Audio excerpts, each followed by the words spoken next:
కొంతమందికి పెళ్లి కాని వాళ్ళకి ఏ రత్నం ధరిస్తే అవుతుందంటారు? అంటే వాళ్ళ జాతకం ప్రకారమే చూడాలా? జనరల్గా జాతకం ప్రకారమే జాతకాల పరంగా చూడకపోయినా కూడా ఈ రత్నం ధరిస్తే బాగుంటుంది అనేసి ఏమన్నా? పెళ్ళి అయ్యి ఎన్నో డైవర్స్లు ఎన్నెన్నో ఇబ్బందులు ఎన్నో గురవుతున్నారు. ఇవంతా టైం పాస్ అంటే చేసుకునే ఈ గ్రహాలు దోషాలతో పుట్టేస్తున్నారు ఎక్కువగా. చాలా దోషాలతో పుట్టిన. ఎందుకంటే పెళ్ళి పెద్దలు నిర్ణయించే వాళ్ళు పెళ్ళి కాదు. ఏదో ఇప్పుడు వస్తున్నాయి కదా లవ్ మ్యారేజ్ అవన్నీ ఆవేశంగా చేసుకుంటున్నారు. అది టైం ఉంటుంది. పెద్దోళ్ళు ఎప్పుడు నిర్ణయించిన అప్పుడు శాస్త్రం ఎలా చెప్పిందో అంత 100 సంవత్సరాల ముందు వాళ్ళ పెద్దలు ఎలా నిర్ణయించే కొన్ని సామెతలు ఉంటాయి.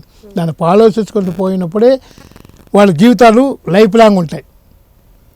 ఆవేశంగా ఇప్పుడు యూత్ ఇప్పుడు జనరేషన్ ఎలా తయారవుతుందంటే చెప్పిన మాట వింటారు కదా, అన్నీ ఫాస్ట్. వాళ్ళు ముందు అరే నువ్వు ముందు పోతున్నావంటే దేవుడు చెప్పుడు, కాలం చెప్పడు. నీ పాపం నీ కర్మ పో అని చెప్పేసి వదిలేస్తారు. వాళ్ళు బాధలు పడి నానా రకాలుగా ఇబ్బందులు పడతారు. అందుకే పెద్ద తల్లి తండ్రి గురువు దైవం శాస్త్రం ఏం చెప్తుందో దాని వెనుకంటి పోయినప్పుడే వాళ్ళ జీవితం వాళ్ళ బిడ్డలు వీళ్ళు తాతగారు అవుతారు. ఇప్పుడు వచ్చే తాతగారు ఎవరు తల్లి తండ్రి కూడా ఎవరు అవుతారో తెలియదు. అలాంటి యూత్ తయారవుతున్నారు. సార్ ఇప్పుడు మీరు అన్నట్టు గ్రహాలని బట్టి రాళ్ళు ఉంటాయి అని అన్నారు, రత్నాలు. గ్రహాలు ఎప్పుడు మనిషికి ఒకేలాగా ఉండవు, మారుతూ ఉంటాయి.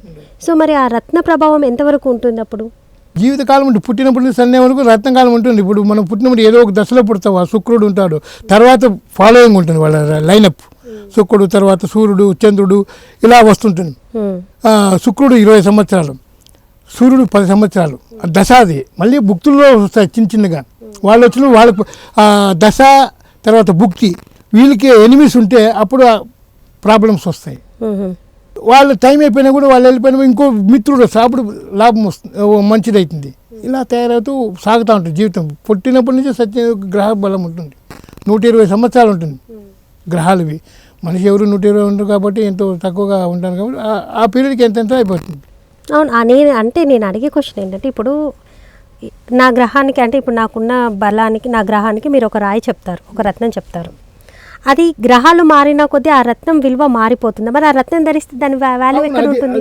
అప్పుడు ఇంకో రత్నం అని అంటారు. అవును, అది కొన్ని కాంబినేషన్ చెప్పాను. కొన్ని లైఫ్ లాంగ్ వచ్చేస్తుంది. ఇప్పుడు నేను చూడండి, ఇది నాకు లైఫ్ లాంగ్. పుష్పరాగం అనేది లైఫ్ ఉండేంత వరకు ఉండాలి. నా గురువు మకరంలో ఉండాలి కాబట్టి మకరంలో ఉండేది వీక్. దానికి ప్రభావం మన గురుబలం కావాలా, మనకు అన్నీ ఉండాలి కాబట్టి ఇది ఎప్పుడు లైఫ్ లాంగ్ ఉంటుంది. ఈ చంద్రుడు ఉంటాడు కదా, ఇది కొన్ని సంవత్సరాలే వేసుకోవాలా. ఇది మనకి అంత ఇదిగా ఉంటుంది. కుజుడు మన వీక్ ఉన్నాడు కాబట్టి ఇది లైఫ్ లాంగ్. కొన్ని ఉంటాయి, కొన్ని మనం ఒకటి లైఫ్ లాంగ్ ఉంటుంది. కొన్ని మన పీరియడ్ 10 సంవత్సరాలు చేసి మళ్ళీ వేసుకోవాలి, ఇంకోటి చూసుకోవాలి అలా. సో మళ్ళీ దానికి విలువ ఉండదుగా ఆ రత్నానికి? విలువ ఉండదు అంటే ఆ విలువ దానికే ఉంటుంది, నీకు ఉండదు. నువ్వే వేసుకోవాలి అంతే. నీకంటే అదే చెప్తున్నాను, మనిషికి ఉండదు. తర్వాత చేంజ్ చేయాలి. లైఫ్ లాంగ్ ఉండేది లైఫ్ లాంగ్ ఉంటుంది. ఇంకోటి 2 అంటే ఒకే స్టోనే ఉండకూడదు, 2 ఉండాలి కాంబినేషన్. నేను చెప్పాను కదా, డాక్టర్ ఎలా ట్రీట్మెంట్ ఒక రోగానికి 2 విధాలుగా రాయిస్తాడు. ఆ విధంగా 2, 3 ఎన్నో మీకు ఆరోస్కోప్ ఎలా వస్తుందో ఆ ప్రకారంగా ఫాలో అప్ కావాలే. కానీ ఇదేంటి అదేంటి అంటే నువ్వు ఇదేంటి వాడైపోతాడు. అంతవరకు ఉంటుంది. అలా మనం ఫాలో అప్ కావాలి. పెద్దలు చెప్పిన వినాలి, శాస్త్రం చెప్పిన వినాలి. అది కాకుంటే ఏమీ లేదు అంతే. ఇది కాకుంటే ఏమంటే ఇది అవునా అని చెప్తే భక్తి, అది దాన్ని అంటారు భక్తి, వినయము, విధేయత అంటారు. ఇలా ఉంటుంది. అలా మనం ఫాలో కావాలని నేను జనరేషన్ ఇప్పుడుండే భవిష్యత్తు కాలానికి నాకు తెలిసిన విధంగా నేను చెప్తున్నాను. మీరు ఎన్ని ఇయర్స్ నుంచి ఈ రత్నశాస్త్రం? నేను 40 years నుంచి మనం జ్యువెలరీ మ్యానుఫ్యాక్చరింగ్ చేస్తాము.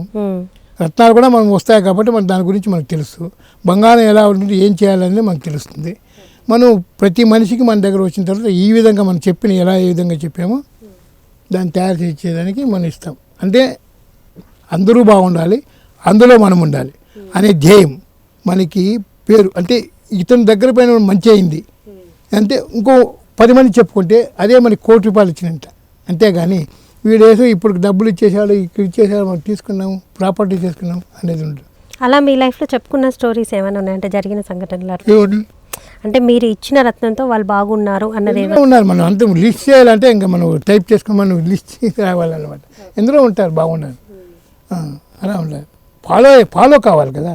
ఇప్పుడు ఇంకోటి ఉంది, మనం ఇది రత్నం వేసుకున్నప్పుడు దీనికి ఒక శుద్ధం ఉంటుంది. ఇప్పుడు మనం నాన్ వెజ్ తినకూడదు, నైట్ తీసి అదొక ఉంటుంది.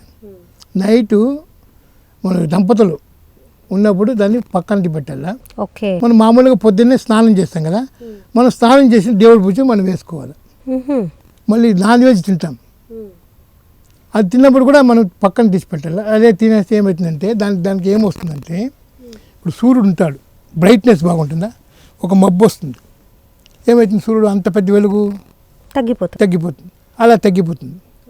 అలా తగ్గిపోయిన ఏం చేయాలంటే, మనం దేవుడు మళ్ళీ పోయి తులసి నీళ్ళలో అంటే పాలలో వేసి దాన్ని మళ్ళీ శుద్ధి చేసుకుని మళ్ళీ వేసుకుంటే కొంచెం ఆ బ్రైట్నెస్ తగ్గుతుంది. అంటే సోపు వేసి మనము ఫేస్ వాష్ చేసుకుంటే ఎలా అంటే అలా పెట్టేస్తే మనకు దాని పవర్ తగ్గుతూ ఉంటుంది. ఓకే, దాన్ని ఫాలో చేయాలి. ఫస్ట్ పాయింట్ ఏదో మనం వేసుకుని కంప్లీట్గా చేయాలని అన్నా మనం చేసుకుంటే అలా కాదు. మనం అలా ఉన్నప్పుడు నైట్ తీసి పక్కన పెట్టాలా, దేవుడి ముందర మనం స్నానం చేసుకుని మనం వేసుకోవాలి. ఈ పద్ధతిని ఫాలో చేయాలి ఫస్ట్. ఇవన్నీ అంటే రత్నాలు ధరించేటప్పుడు నాన్ వెజ్ కానీ దంపతుల కలయిక కానీ జరగకూడదు. అది తీసి పక్కన పెట్టి నువ్వు అన్ఎక్స్పెక్టెడ్గా ఏమో మనం ఫుడ్ చేయగలుగుతా చక్కని తీసి నువ్వు జోబులో వేసుకో. అంటే ఇక్కడ ప్రశ్నించకూడదు, నువ్వు ఏమైనా చేసుకో. తర్వాత జోబులో పెట్టుకుని తర్వాత ఇంటికి వచ్చినప్పుడు మనం స్నానం చేసి వెళ్ళినప్పుడు మళ్ళీ దాన్ని ఇలా వేసుకుంటే అలాగే ఉంటుంది. ఓకే, ఒకవేళ తప్పిదారి జరిగింది అనుకోండి, దానికి పరిష్కారం ఏంటి? తప్పిదా జరిగిందంటే ఏం చేయాలంటే అదే అలా జరిగినప్పుడు ఏం చేయాలంటే మన ఒక దేవుడి దగ్గర పోయి తులసి ఉంటుంది, తులసి నీళ్ళు చేస్తే అది పెట్టుకుంటే అది కొంచెం పవర్ యూస్ వస్తుంది. మళ్ళీ పాలలో కానీ వేసి దాన్ని చేసుకుంటే అది వస్తుంది అన్నమాట. మళ్ళీ పూజ దానికి అర్చన చేస్తే కొంచెం పవర్ దానికి వస్తుంది. ఆ దేవుడు ఇప్పుడు ఒక్కొక్క దేవుడు ఉంటాడు, ఆ దేవుడి దగ్గర మనం పెట్టి మనం ఇది చేసుకున్నప్పుడు అది మళ్ళీ పవర్ అదే మనం క్లీన్ చేసుకున్నట్లు అవుతుంది అనమాట. దాన్ని అలాగే నెగ్లిజెన్స్ ఇగ్నోర్గా చేయకూడదు, అలా చేసుకోవాలి. దీన్ని ఫాలో. సో మరొక గెస్ట్తో మళ్ళీ కలుద్దాం. చూస్తూనే ఉండండి ఆస్ట్రో టైమ్. Thank you.